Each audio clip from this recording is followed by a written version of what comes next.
बहनों और भाइयों, मुझे बहुत प्रसन्नता है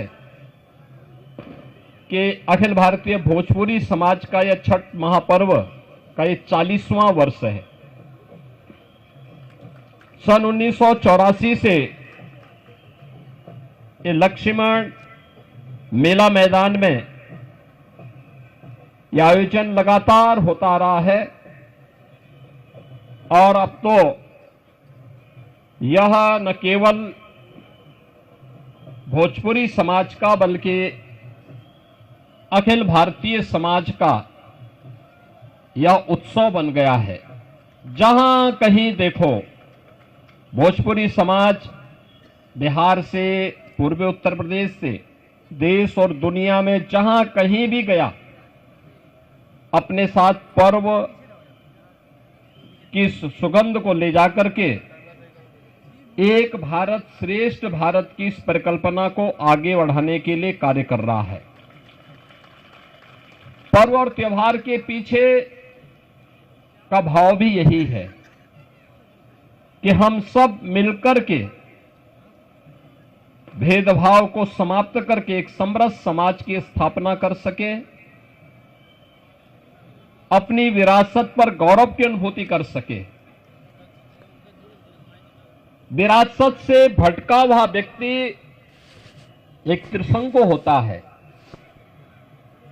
जिसके जीवन का कोई उद्देश्य नहीं होता, और निरुद्देश्य कोई व्यक्ति जब कार्य करता है तो उसमें कभी भी उसको न आत्मिक संतुष्टि हो सकती है और न समाज ही उससे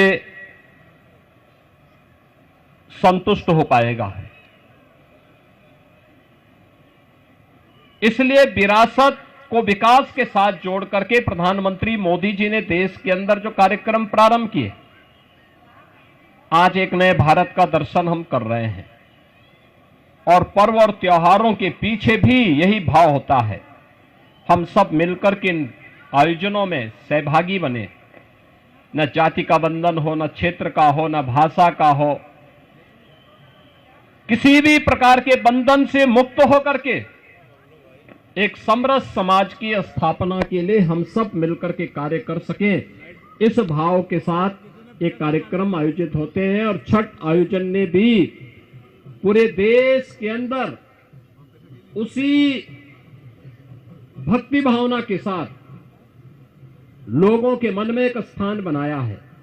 अब मैं देखता हूं कहीं भी आप जाइए, केवल दिल्ली और मुंबई में नहीं, चेन्नई में भी, हैदराबाद में भी, बेंगलुरु में भी, और देश के अंदर ही नहीं दुनिया के अंदर भी लोगों ने इस आयोजन के साथ जुड़ करके लगातार इस आयोजन को एक नई ऊंचाई देने और इसके साथ लोग जुड़ रहे हैं। यह भोजपुरी समाज कि दुनिया के अंदर महत्व और उसके माध्यम से पर्व और त्योहारों के माध्यम से लोक आस्था को जीवंत बनाए रखने का एक आदर्श उदाहरण है। और छठ महापर्व उसकी एक महत्वपूर्ण कड़ी है। हमारी खबरों से जुड़े रहने के लिए हमारे चैनल को सब्सक्राइब करें और बेल आइकन को दबाएं ताकि खबर की नोटिफिकेशन आपको मिलती रहे।